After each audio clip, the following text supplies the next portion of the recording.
ఒక మనిషి ఎంత గొప్పవాడు అనేది దేని మీద ఆధారపడి ఉంటుందంటారు? తన ఆలోచనల మీదే. అవును, చరిత్ర చూస్తే మనకు ఇదే అర్థమవుతుంది. గొప్పవాళ్ల జీవితాల్లో వాళ్ల ఆలోచన విధానమే వాళ్లని ఆ స్థాయికి తీసుకెళ్ళింది.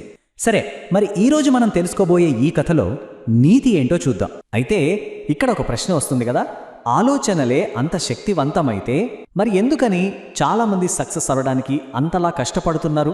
వాళ్లకు సరైన ఆలోచనలు రావా, లేకపోతే తమలో ఉన్న అసలు శక్తిని వాళ్లే గుర్తించలేకపోతున్నారా? ఈ ప్రశ్నలన్నింటికీ సమాధానం మనం ఇప్పుడు వినబోయే ఈ చిన్న కథలో దాగి ఉంది. సరే, కథలోకి వెళ్దాం. ఎప్పుడు రద్దీగా ఉండే ఒక రైల్వే స్టేషన్. అక్కడ ఒక బిచ్చగాడు ఉండేవాడు. ప్రతిరోజు అదే పని. ప్రయాణికుల దగ్గర అడ్డుకోవడం, వాళ్ళిచ్చింది తీసుకోవడం, అంటే ఇతరుల నుంచి తీసుకోవడం మీదే అతని బతుకంతా ఆధారపడి ఉందన్నమాట. అలా ఒకరోజు ప్లాట్ఫామ్ మీదకి ఒక ఆయన నడుచుకుంటూ వస్తున్నాడు. చూడ్డానికి చాలా హుందాగా, కాన్ఫిడెంట్గా ఉన్నాడు. అతని సూట్, అతని నడక చూసి ఈ బిచ్చగాడు అనుకున్నాడు, అబ్బా, ఇతను పెద్ద ధనవంతుడిలా ఉన్నాడు, ఇతన్ని అడిగితే నా కష్టాలు తీరిపోతాయని గట్టిగా నమ్మాడు. వెంటనే పరిగెత్తుకెళ్ళి ఆ వ్యాపారవేత్త ముందు చేయి చాపాడు. ఇక్కడే అసలు విషయం. చూడండి, ఇద్దరి ఆలోచనా విధానాలు పూర్తి వేరు. ఒకరిదేమో కేవలం తీసుకోవాలి అనే మనస్తత్వం, ఇంకొకరిదేమో ఏది ఉచితంగా రాదు, ఇచ్చిపుచ్చుకోవాలి అని నమ్మే మనస్తత్వం. ఇప్పుడు ఈ రెండు పూర్తి భిన్నమైన ఆలోచనలు ఆ రైల్వే స్టేషన్లో ఒకదానికొకటి ఎదురుపడబోతున్నాయి. కానీ ఆ వ్యాపారవేత్త డబ్బులు ఇవ్వలేదు. దానికి బదులుగా చాలా పవర్ఫుల్ మాట అన్నాడు. నీ దగ్గర తిరిగి ఇవ్వడానికి ఏమీ లేనప్పుడు నీకు అడిగే హక్కు కూడా లేదు. నేను వ్యాపారం చేస్తాను, ఇచ్చి పుచ్చుకోవడాన్ని నమ్ముతాను అన్నాడు. ఈ మాటలు అచ్చం బాణాల్లా ఆ బిచ్చగాడి మనసులో గుచ్చుకున్నాయి. ఆ వ్యాపారవేత్త మాటలు అతని తలలో గింగురుమంటున్నాయి. వెంటనే అడుక్కోవడం ఆపేశాడు. 2 రోజుల పాటు అదే పనిగా ఆలోచించడం మొదలుపెట్టాడు. నా దగ్గర ఇవ్వడానికి ఏమీ లేనప్పుడు జనాలు నాకెందుకివ్వాలి అని బహుశా తన జీవితంలో మొదటిసారి సీరియస్గా ఆలోచించాడు. ఆ ఆలోచనల్లోంచి ఒక మార్పు మొదలైంది. తీసుకోవాలంటే ముందు ఇవ్వాలి అనే మాట అతని మెదడులో నాటుకుపోయింది. అలా ఆలోచిస్తూ ఉండగా అతని కళ్ళు రైలు పట్టాల పక్కన మెరిశాయి. అక్కడ రంగురంగుల అడవి పువ్వులు చాలా అందంగా వికసించి ఉన్నాయి. అంతే, అతని తలలో ఒక బల్బు వెలిగింది. డబ్బు తీసుకున్నప్పుడు దానికి బదులుగా వాళ్లకొక పువ్వు ఇస్తే ఎలా ఉంటుంది? వెంటనే తన కొత్త ప్లాన్ని మొదలుపెట్టాడు. ఎవరైనా డబ్బులిస్తే వాళ్ళకి నవ్వుతూ ఒక పువ్వు ఇవ్వడం స్టార్ట్ చేశాడు. దీని ఫలితం ఊహించనిది. ప్రజలు చాలా సంతోషంగా ఆ పువ్వుల్ని తీసుకున్నారు. అంతేకాదు, అతనికి వచ్చే డబ్బు కూడా చాలా పెరిగింది. అతను ఒక ప్యాటర్న్ని గమనించాడు. తన దగ్గర పువ్వులు ఉన్నంతసేపే ప్రజలు డబ్బులిస్తున్నారు. పువ్వులు అయిపోతే డబ్బులు రావడం కూడా ఆగిపోతోంది. కొన్ని రోజులకి అనుకోకుండా అదే వ్యాపారవేత్త మళ్లీ కనిపించాడు. ఈసారి మాత్రం బిచ్చగాడు భయపడలేదు.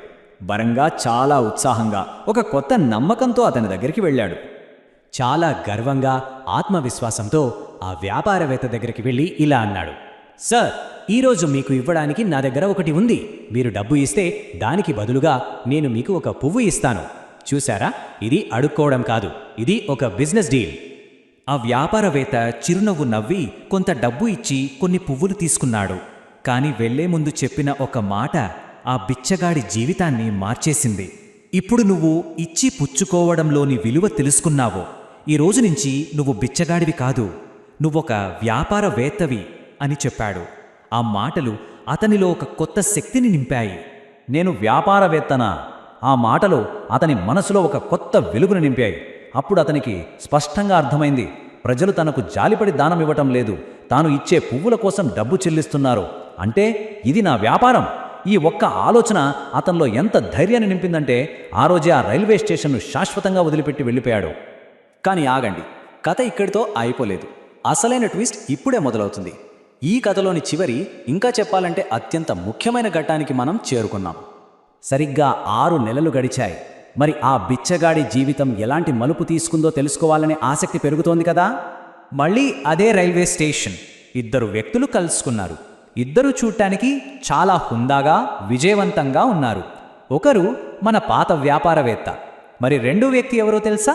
అదేనండి, ఒకప్పటి మన బిచ్చగాడు. ఇప్పుడు అతను ఒక పెద్ద పూల వ్యాపారిగా మారిపోయాడు. అతని మనసులో వచ్చిన మార్పు ఇప్పుడు అతని బయటి రూపంలో కూడా స్పష్టంగా కనిపిస్తోంది. ఆ వ్యాపారవేత్త అతన్ని గుర్తుపట్టి షాక్ అయ్యాడు. ఇదెలా సాధ్యమైంది అని అడిగితే అప్పుడు ఆ మాజీ బిచ్చగాడు చెప్పిన సమాధానం ఈ కథకే సారాంశం. నిజానికి నేనెప్పుడూ బిచ్చగాడిని కాను. నేను ఎప్పటినుంచో ఒక వ్యాపారవేత్తనే. నన్ను నేనలా చూసుకోవడం నేర్చుకున్నాను అంతే అని బదులిచ్చాడు. అతని విజయ రహస్యం అదన్మాట. చూసారా, ఈ కథ మనకు చెప్పే నీతి ఒక్కటే. మనల్ని మనం ఎలా చూసుకుంటామో మన జీవితం అలానే ఉంటుంది. మనల్ని మనం చిన్నవాళ్లుగా, ఏమీ చేయలేని వాళ్ళుగా చూసుకుంటే అలాగే ఉండిపోతాం. కానీ మనలో ఉన్న అసలైన శక్తిని మనం గుర్తించినప్పుడు మనం ఏదైనా సాధించగలం. ఎందుకంటే మన ఆలోచనలు మారినప్పుడే మన ప్రపంచం కూడా మారుతుంది. మరిప్పుడు అసలు ప్రశ్న, మనల్ని మనం ఎలా చూసుకుంటున్నాం? ఒక్కసారి ఆలోచించుకుందాం.